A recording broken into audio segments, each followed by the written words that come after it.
जैसे कि आप जानते हैं डीएम सर ने 22 तारीख को यहाँ पे निरीक्षण किया था। निरीक्षण के टाइम पे कुछ शिकायतें भी सामने आई थी। इस संबंध में विस्तृत जांच के लिए मुझे और ज्ञान प्रकाश एसडीएम और जॉइंट मजिस्ट्रेट को जिम्मेदारी दी गई थी। इस संबंध में हम लोग कल बैंक गए थे, एचडीएफसी बैंक, जहाँ पे हमारा काला खाता खुला है। उस खाते से भी हम लोगों ने चेक किए कि कितने जैसे ट्रांजैक्शंस हो रहे हैं, क्या है, वो सब चेक किया हमने। कुछ सस्पिशियस अकाउंट्स थे, उन सबको भी हम लोगों ने अभी रोक रखा है।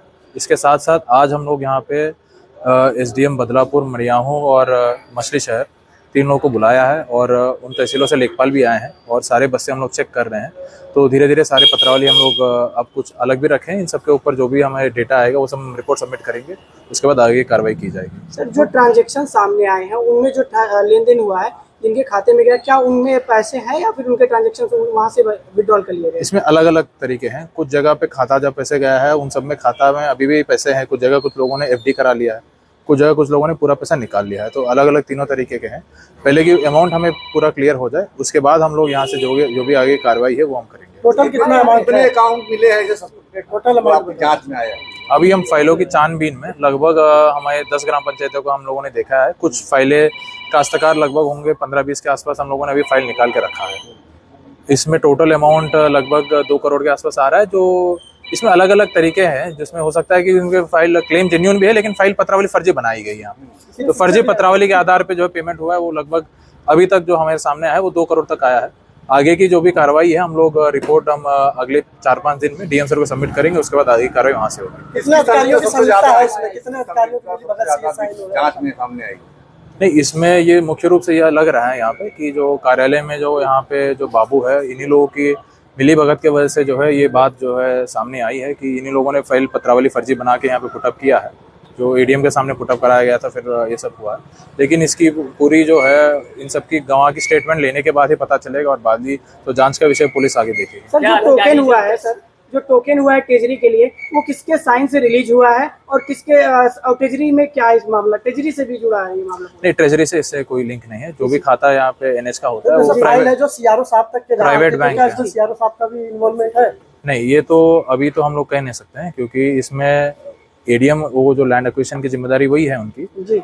लेकिन जो उनके पास जो पुटअप हो रहा है वो सब वो साइन करे। हम लोगों ने लगभग 500 से 1000 के आसपास काश्तकारों को हमने दिया है, उनमें से ये सब बाहर आ रहा है। वो आगे हम जब रिपोर्ट सबमिट करेंगे उसमें आगे जो जिलाधिकारी महोदय के निर्देश होंगे उसके क्रम में आगे ये जो राहुल है, राहुल सीआरओ साहब जो कहते तो उस रात वो फाइल पुटअप की जाती है, ऐसा जानकारी हमारे सूत्र बता रहे। इस पर नहीं, वो जांच का विषय है। अभी हम इस संबंध में आगे कुछ नहीं कह पाएंगे, क्योंकि वो पूरा डिटेल आ जाए तो हम बताएंगे। ये जो शिकायत हम लोग को पहले भी मिली थी कि एक राहुल सिंह नामक व्यक्ति यहाँ पे रहते थे और वो स्टेटमेंट हम लोग क्रॉस चेक भी किए हैं। यहाँ के जो बाबू लोग थे वो लोग भी कह रहे हैं कि ये राहुल सिंह नामक लड़का था यहाँ पे जो आता था और काश्तकारों से बात कर रहा था। ये हम लोगों ने मैंने कुछ काश्तकारों से डायरेक्ट बात भी की है। उन्होंने भी ये वेरीफाई करके मुझे बताया कि राहुल सिंह नामक एक व्यक्ति यहाँ पे था। वो जैसे कि आप लोग जानते हैं ये दलाली में ये संलिप्त था यहाँ पे और ये काम करता था, कोऑर्डिनेट करता था और ये सब करता था। तो उसी की देख रेख में ये सब हो रहा है। लेकिन आगे वो कितने फाइलों में इन्वॉल्व है, कितने की फाइनेंशियल फ्रॉड हुई है, क्या क्या हुआ है, वो सब आगे जांच में पता चलेगा। बताया जाता है कि राहुल सिंह जो है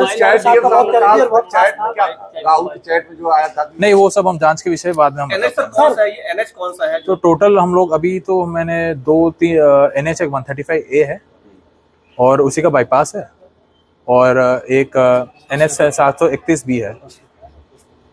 इनके फाइलें चेक की हैं। आगे आने वाले दिनों में 2-3 दिनों में हम लोग बाकी तहसीलों को भी सारे लेखपालों को बुला के चेक कराएंगे।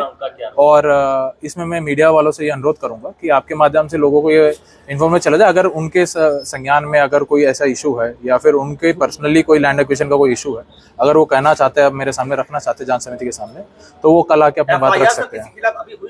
नहीं, जांच रिपोर्ट फाइनल होते ही हम लोग एफआईआर कराएंगे, अभी नहीं हुई। तो सर टोटल यानी कि 15-20 काश्तकारों की जांच अभी तक आप लोगों ने किया है? हाँ, तहसील में है कि क्या? नहीं, जो NH जा रही है वो बदलापुर का हमने देखा है अभी, और मडियाओं का मेजर देखा है, मछली शहर का हमने देखा है। बस ये 3 तहसीलों का हमने देखा है। सदर का एक आध हमने देखा है। कब तक सब जांच? 3-4 दिन का समय चाहिए हम लोगों को। सारे तहसीलों के लेखपाल आएंगे यहाँ पे और अपने जो है बस्ता चेक करेंगे जो फाइलें यहाँ पे सबमिट की गई है। और तब तक के लिए हम लोग यहाँ पे रेगुलरली रहेंगे। अगर किसी को कुछ अपनी बात रखनी है तो यहाँ पे आगे कर सकते हैं। मिले हैं बैंकों में, खाते सीज कर दिए गए हैं या नहीं? उसकी कार्रवाई जो है प्रोसेस में है और क्योंकि बैंक आज भी हॉलीडे है और 2-3 दिन की छुट्टियां है, हम लोगों ने बैंक में बताया है और जो भी ऑफिशियल कम्युनिकेशन होगा हम बैंक मैनेजर से करेंगे। जो मोहर की बात आ रही थी कि मोहर लोग खुद यही वो सब जांच का विषय है, आपको पूरा डिटेल जैसे जांच रिपोर्ट आ जाएगी सब पता चलेगा। जो ये जांच में पाए गए क्या उनके चार्ज लग रहा है, जो आरोपी हैं, जो कर्मचारी हैं, जो संविदा कर्मी हैं, जो कंप्यूटर ऑपरेटर है, उन पर क्या चार्ज लगाया जा रहा है? क्या नहीं, अभी तो उन सबको जैसे जिलाधिकारी महोदय ने जब परसों जांच किया था तभी उन सबको हटा दिया था और जो संविदा कर्मी थे उनको सबको काम से निकाल दिया गया और जो बाबू थे यहाँ पे जो हमारे थे उसको कलेक्ट्रेट अटैच कर दिया गया है और उनके खिलाफ भी हम लोग एडमिनिस्ट्रेटिव प्रोसीडिंग्स जारी करेंगे और बाकी विषय जो है हम लोग जांच के बाद जो है क्रिमिनल प्रोसीडिंग बनती है कि नहीं बनती है वो जांच के बाद हम अटैचमेंट कोई अपराध तो है नहीं, जांच के बाद जो है क्रिमिनल प्रोसीडिंग के लिए आगे हम सोचेंगे कि कैसे बन रहा है, किसकी दायित्व हो रही है, वो सब पूरी रिपोर्ट में लिख के दे दूंगा।